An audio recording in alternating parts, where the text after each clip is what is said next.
പുതിയ വീഡിയോയിലേക്ക് എല്ലാവർക്കും സ്വാഗതം. ഇന്ന് നമ്മൾ പഠിക്കുന്നത് ക്ലാസ് 8ൻ്റെ ചാപ്റ്റർ 2വിലെ ബാക്കിയുള്ള പോർഷൻസ് ആണ്. അപ്പോൾ നിങ്ങൾക്ക് വീഡിയോസ് ഇഷ്ടപ്പെട്ടാൽ ചാനൽ സബ്സ്ക്രൈബ് ചെയ്യാനും നിങ്ങളുടെ ഫ്രണ്ട്സിന് എല്ലാവർക്കും ഷെയർ ചെയ്ത് കൊടുത്ത് സപ്പോർട്ട് ചെയ്യാനും മറന്നു പോകരുത്. അതുപോലെ എല്ലാവരും വീഡിയോ ലൈക്ക് ചെയ്യണം കേട്ടോ.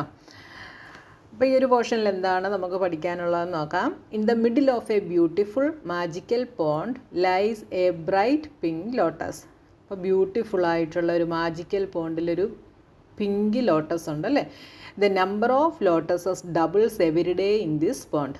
അപ്പോൾ ഈ പോണ്ടിൻ്റെ പ്രത്യേകത എന്താ? എല്ലാ ദിവസവും ലോട്ടസ് ഡബിൾ ആവും. അതായത് ആദ്യത്തെ ദിവസം പോണ്ടിൽ ഒരു ലോട്ടസ് ഉണ്ടെന്ന് വെച്ചോ, രണ്ടാമത്തെ ദിവസം സെക്കൻഡ് ഡേയിൽ അത് എത്രയാവും? 1ൻ്റെ ഡബിൾ ആവും, അതായത് 2 ലോട്ടസ് ആവും. തേർഡ് ഡേയിൽ ലോട്ടസ് എന്താവും? 2ൻ്റെ ഡബിൾ ആവും, അതായത് 4 ആവും. ഇങ്ങനെ ഡബിൾ ആയിക്കൊണ്ടിരിക്കും. എല്ലാ ദിവസവും ലോട്ടസ് ഡബിൾ ആവും. After 30 days the pond is completely covered with lotuses. അപ്പം 30 ദിവസം കഴിയുമ്പോൾ പോണ്ട് ഫുള്ള് ലോട്ടസ് ആവും, മൊത്തം ലോട്ടസ് കൊണ്ട് കവർ ചെയ്യും. On which day was the pond half full. അപ്പോൾ ഏത് ദിവസമായിരിക്കും പോണ്ട് ഹാഫായിട്ട് ഫുള്ളാകുന്നത്? 30ാമത്തെ ദിവസം പോണ്ട് ഫുള്ള് ലോട്ടസ് കൊണ്ട് കവറാവും. അപ്പോൾ ഏത് ദിവസമായിരിക്കും ഹാഫ് കവറാകുന്നത്? അതായത് ഇതിൻ്റെ പാതി ഭാഗം മുഴുവൻ കവറാകുന്നത് ഏത് ദിവസമായിരിക്കും? അപ്പോൾ നമ്മൾ ചിന്തിച്ച് നോക്കിയാൽ നമുക്കറിയാം ഓരോ ദിവസവും ഡബിൾ ആകുകയാണ് അല്ലേ. അപ്പം ഈ ഹാഫ് വരുന്നതിൻ്റെ അടുത്ത ദിവസം എന്താവും? ഫുള്ളാവും. കാരണം എന്താണ്? ഡബിൾ ആവും, ഇരട്ടി ആയിക്കൊണ്ടിരിക്കുകയാണ് അല്ലേ. അപ്പോൾ എന്നാണോ ഹാഫ് ആകുന്നത് അതിൻ്റെ നെക്സ്റ്റ് ഡേ എന്താവും? ഫുള്ളാവും. അപ്പോൾ 30th ഡേയിലാണ് എന്താകുന്നത്? ഫുള്ളാകുന്നത്. അങ്ങനെയാണെങ്കിൽ ഹാഫ് ആകുന്നത് എപ്പോഴായിരിക്കും? 29th ഡേയിലായിരിക്കും ഹാഫ് ഫുള്ളാകുന്നത്. ഓക്കെ, മനസ്സിലായല്ലോ. അപ്പോൾ ഇവിടെ ഏത് ഡേയിലായിരിക്കും? 29th ഡേയിലായിരിക്കും ഹാഫ് ഫുള്ളാകുന്നത്. If the pond is completely covered by lotuses on the 30th day, how much of it is covered by lotuses on the 29th day? അപ്പോൾ 30th ഡേയിൽ പോണ്ട് കംപ്ലീറ്റ്ലി കവർ ആകുകയാണെങ്കിൽ 29th ഡേയിൽ എത്ര കവറാകും? അപ്പോൾ 29th ഡേയിൽ half കവറാകും. Since the number of lotuses doubles every day the pond should be half covered on the 29th day. അപ്പോൾ ഇവിടെ നമുക്ക് ആൻസർ തന്നിട്ടുണ്ട്. നോക്കിയേ, ലോട്ടസസ് എല്ലാ ദിവസവും ഡബിൾ ആകുന്നത് കൊണ്ട് pond should be half covered on the 29th day. 29th ഡേയിലായിരിക്കും ഹാഫ് കവേർഡ് ആകുന്നത്. Right the number of lotuses in exponential form when the pond was full covered. അപ്പോൾ നമ്മളോടിവിടെ നമ്പർ ഓഫ് ലോട്ടസസിനെ എക്സ്പോണൻഷ്യൽ ഫോമിൽ എഴുതാൻ പറഞ്ഞിട്ടുണ്ട്. ഫുള്ളി കവേർഡ് ആകുമ്പോൾ ലോട്ടസസിനെ exponential ഫോമിൽ എഴുതാൻ നമ്മളോട് പറഞ്ഞിട്ടുണ്ട്. അപ്പോൾ നമുക്കറിയാം the number of lotuses doubles every day. On the 30th day the pond is fully covered അല്ലേ. So on the 29th day the pond must be half full. അപ്പോൾ നമുക്ക് ഇവിടെ ഒന്ന് എഴുതി നോക്കാം. ഡേ വണ്ണിൽ ലോട്ടസ് എന്താണ്? 1 ആണ്. ഡേ 2വിൽ ലോട്ടസ് എത്രയാവും? 1ൻ്റെ ഡബിൾ ആവും, അതായത് 2 ആവും. ഡേ 3ൽ ലോട്ടസ് എന്താവും? 2ൻ്റെ ഡബിൾ ആവും, അതായത് 4 ആവും. അപ്പോൾ ഡേ 4ൽ ലോട്ടസ് എത്രയാവും? 4ൻ്റെ ഡബിൾ ആവും, അതായത് 8 ആവും. ഡേ 5ൽ ലോട്ടസ് എന്താവും? 8ൻ്റെ ഡബിൾ 16 ആവും. അപ്പോൾ നമ്മളിതിനെ എക്സ്പോണൻഷ്യൽ ഫോമിൽ എഴുതിയാൽ എന്ത് വരും? 1 എന്ന് വെച്ചാൽ ഇവിടെ ഡബിൾ ആകുകയാണ് ചെയ്യുന്നത്, അതുകൊണ്ട് നമ്മൾ 2ൻ്റെ പവറിൽ ഇതിനെ എഴുതുന്നു. ഓക്കെ, 2⁻0. 1 എന്ന് വെച്ചാൽ 2⁻0. അപ്പോൾ ഏതൊരു നമ്പറിൻ്റെ പവർ 0 ആയിട്ട് വന്നാലും അത് 1 ആയിരിക്കും കേട്ടോ. അപ്പോൾ 2⁻0 ഈസ് 1. അടുത്തത് ഇവിടെ ഡബിളായി അല്ലേ. അപ്പോൾ എന്തായി? 2 എന്ന് പറയുന്നത് 1 ടൈമേ ഉള്ളൂ. 2⁻1. ഇനി വീണ്ടും ഇവിടെ എന്തായി? ഡബിളായി. അപ്പോൾ 2ൻ്റെ കൂടെ ഒരു 2ഉം കൂടെ വന്നു. അപ്പോൾ 2⁻2 ദാറ്റ് ഈസ് 4. ഈ 2⁻2ൻ്റെ കൂടെ വീണ്ടും ഒരു 2ഉം കൂടെ വന്നു, ഡബിളായി. അപ്പോൾ എന്തായി? 2⁻3. 8 എന്ന് പറയുന്നത് 2⁻3 ആണ്. ഇനി 16 എന്ന് പറയുന്നത് എന്താ? 2 × 2 × 2 × 2. 2 4 ടൈംസ് വരുന്നതാണ് 16. അപ്പം 2⁻4. ഡേ 5ൽ 2⁻4. 4 ആയി.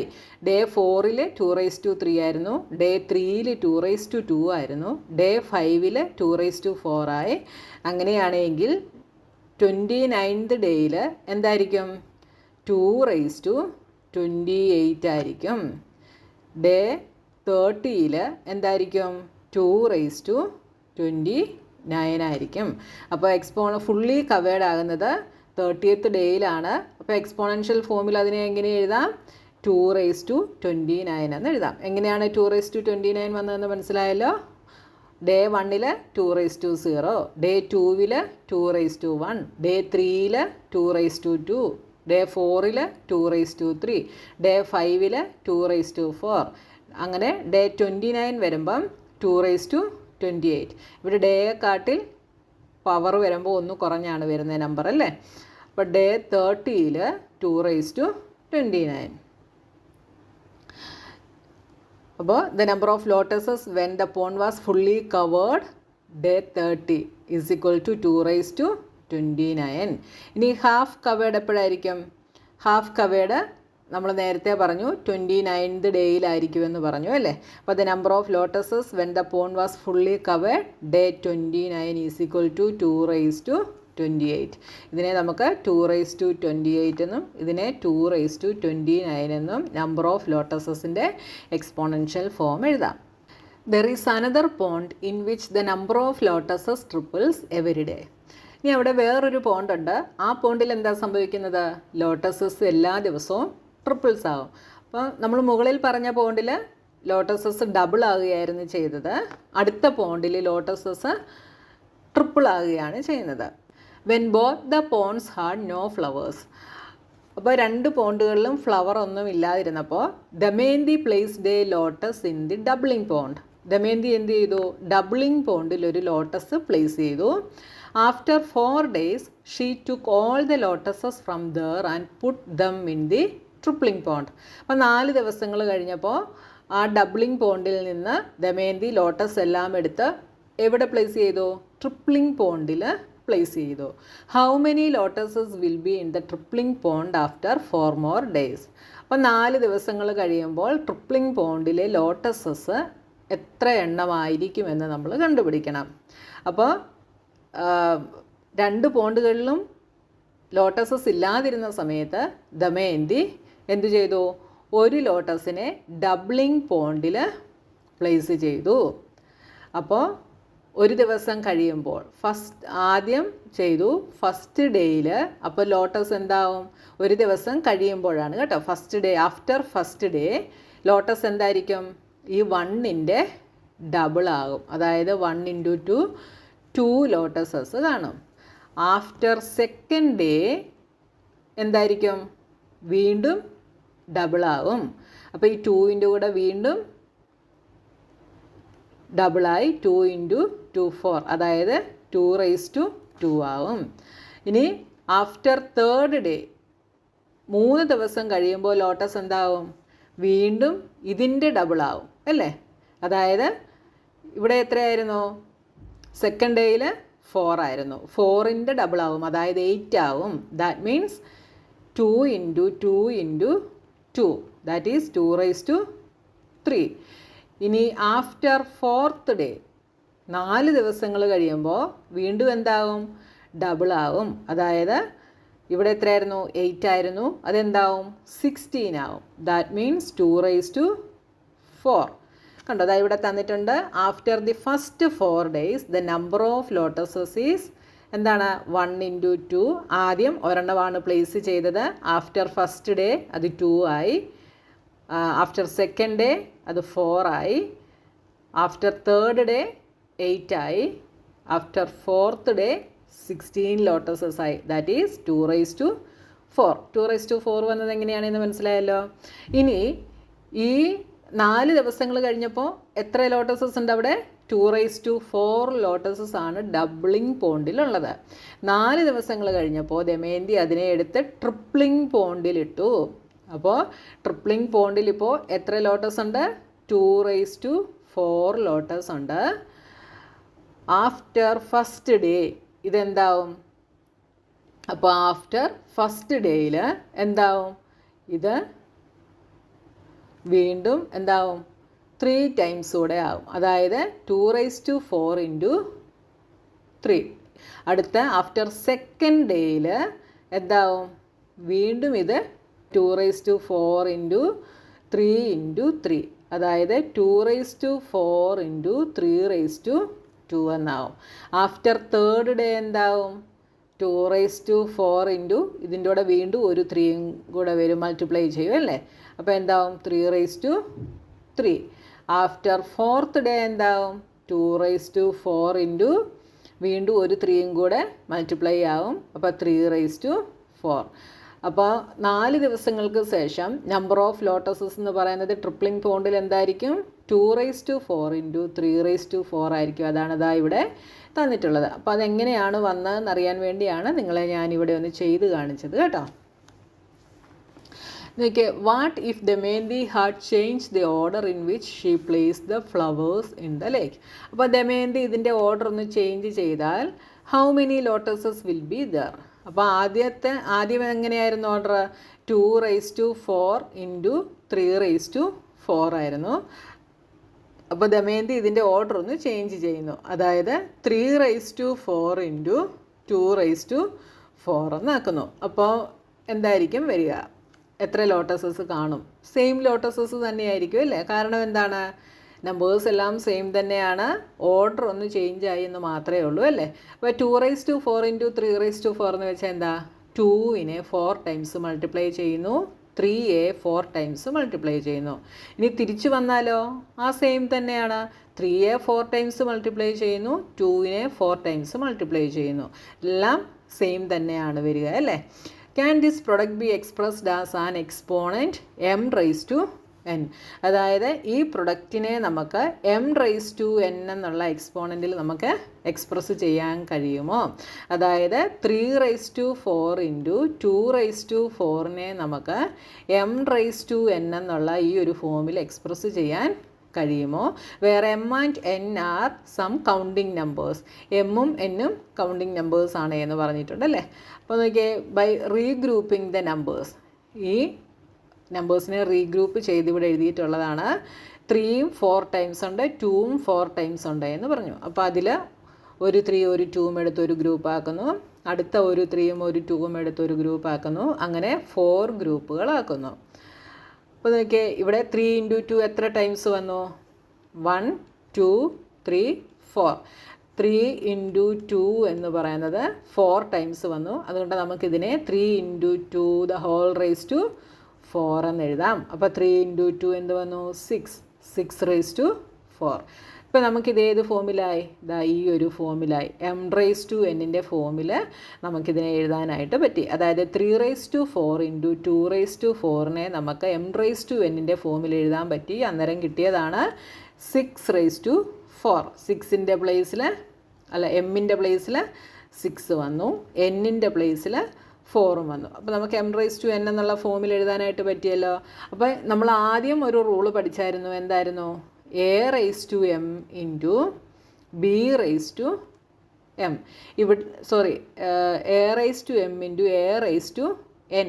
ഇവിടെ ബേസ് സെയിം ആയിരുന്നു അല്ലേ? എക്സ്പോണൻ്റ് ഡിഫറൻ്റ് ആയിരുന്നു. ഇപ്പം നമ്മൾ ഈ പഠിച്ചതിലോ ബേസ് ഡിഫറൻ്റ് ആണ്, എക്സ്പോണൻ്റ് സെയിം ആണ്. അപ്പോൾ ബേസ് സെയിമും എക്സ്പോണൻ്റ് ഡിഫറൻ്റ് വരുന്നപ്പോൾ നമ്മൾ എന്താ ചെയ്തത്? ബേസിനെ അതുപോലെ എഴുതിയിട്ട് എക്സ്പോണൻറ്റുകളെ തമ്മിൽ ആഡ് ചെയ്തു. ഇവിടെ നമുക്ക് തിരിച്ചാണ് വന്നിട്ടുള്ളത്. ബേസ് ഡിഫറൻറ്റും എക്സ്പോണൻറ്റ് സെയിമുമാണ്. അന്നേരം നമ്മൾ എന്താ ചെയ്യുന്നത്? ഇവിടെ നമ്മൾ ബേസുകളെ തമ്മിൽ മൾട്ടിപ്ലൈ ചെയ്തിട്ടാണ് എഴുതുന്നത്. അതായത് 3ഉം 2ഉം കൂടെ മൾട്ടിപ്ലൈ ചെയ്തു, അന്നേരം നമുക്ക് 6 കിട്ടി. എക്സ്പോണൻറ്റിനെ നമ്മൾ അതേപോലെ തന്നെ എഴുതി.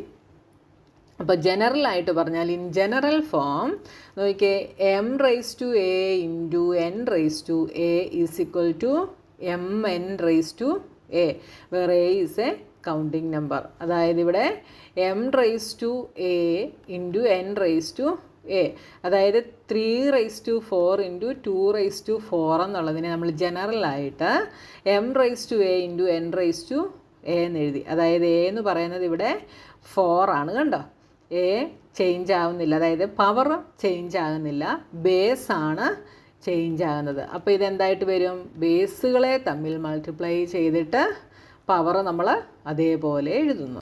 Use this observation to compute the value of 2⁵ into 5⁵. ഇതിൻ്റെ വാല്യൂ കമ്പ്യൂട്ട് ചെയ്യാനാണ് നമ്മളോട് പറഞ്ഞിട്ടുള്ളത്. അപ്പോൾ 2⁵ ഇൻറ്റു 5⁵. ഇതാ ഇവിടെ നോക്കിയേ, ഇവിടെയും എന്താണ്, പവർ സെയിം ആണ്, ബേസ് ആണ് ഡിഫറെൻ്റ് ആയിട്ട് വന്നിട്ടുള്ളത്. അപ്പോൾ നമ്മൾ എന്ത് ചെയ്യും?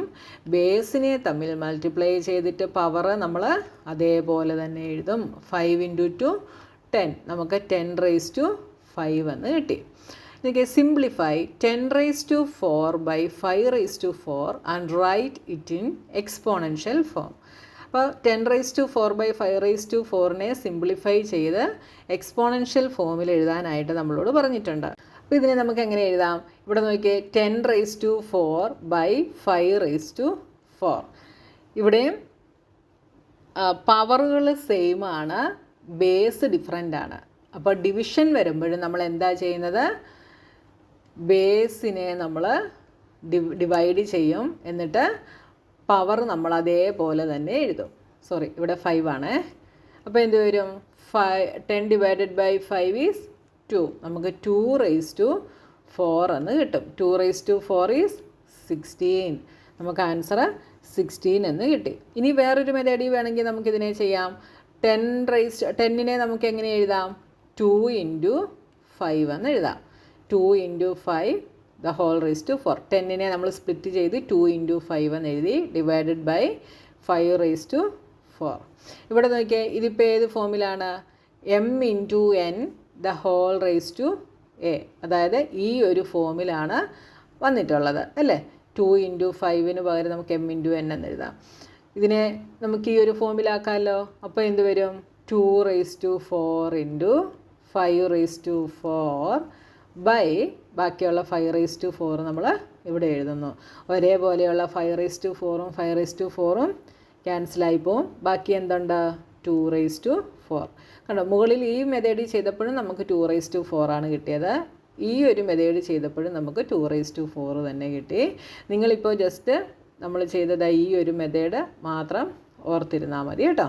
അപ്പോൾ നിങ്ങൾക്ക് in general we can show that m⁴ by n⁴ is equal to m/n ⁴ അപ്പോൾ ജനറലി നമുക്ക് എന്ത് പറയാം?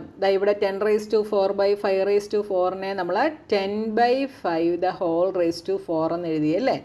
അപ്പോൾ ഇതിനെ നമുക്ക് ജനറലായിട്ട് പറഞ്ഞാൽ m⁴ by n⁴ എന്നുള്ളതിനെ m/n ⁴ എന്ന് എഴുതാം. ഇതാണ് നമ്മുടെ 4th റൂൾ. ഇപ്പം നമ്മൾ മൊത്തം 4 റൂളുകളാണ് നമ്മൾ പഠിച്ചിട്ടുള്ളത്. ഒന്നുകൂടെ ഞാൻ റൂളുകൾ പറയാം. ഫസ്റ്റ് റൂൾ എന്തായിരുന്നു? m⁴ into m⁴b. ബേസ് ഒരുപോലെയാണ്, പവർ ഡിഫറെൻ്റ് ആണ്. അപ്പോൾ നമ്മൾ എന്താ ചെയ്തത്?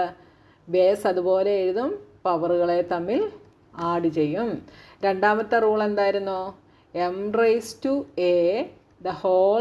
b, അതായത് പവർ ഓഫ് പവർ. അപ്പോൾ എന്ത് ചെയ്യും? പവറുകളെ തമ്മിൽ മൾട്ടിപ്ലൈ ചെയ്യും. അടുത്ത മൂന്നാമത്തത് എന്താ പഠിച്ചത്? m⁴ ഇൻറ്റു n⁴ ഇവിടെ ബേസ് ഡിഫറെൻ്റ് ആണ്, പവർ സെയിം ആണ്. അപ്പോൾ ബേസുകളെ തമ്മിൽ മൾട്ടിപ്ലൈ ചെയ്തിട്ട് പവർ നമ്മൾ അതേപോലെ തന്നെ എഴുതും. പിന്നെ 4th റൂളാണ് ഈ എഴുതിയിരിക്കുന്നത്. m⁴ by n⁴ is equal to m/n ⁴ ഇത്രയും 4 റൂളുകൾ നിങ്ങൾ കാണാതെ പഠിക്കുക. ഇത് വെച്ചിട്ടുള്ള പ്രോബ്ലംസ് ഒക്കെ നമുക്ക് ചെയ്യാനായിട്ട് വരും കേട്ടോ. അപ്പോൾ ഇന്നത്തെ ക്ലാസ്സിൽ നമുക്ക് ഇത്രയും മതി. ഇനി അടുത്ത പോർഷനുമായി നെക്സ്റ്റ് വീഡിയോയിൽ കാണാം.